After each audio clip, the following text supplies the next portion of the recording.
Bismillah, walhamdulillah, wassalatu wassalamu ala rasulillah. Jazakumullah khairan kepada muhsinin yang telah memberikan sebagian hartanya kepada saudara kita yang tengah kesulitan mencari nafkah saat wabah virus corona atau COVID-19 melanda negeri kita.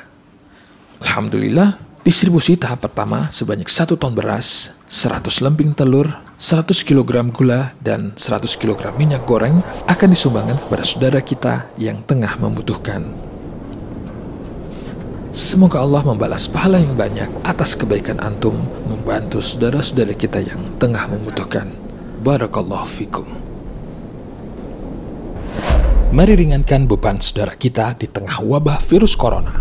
Salurkan infak dan sedekah Anda untuk memenuhi kebutuhan pokok saudara kita di rekening BNI Syariah 2019070111 atas nama Yayasan Media Sunnah Aceh.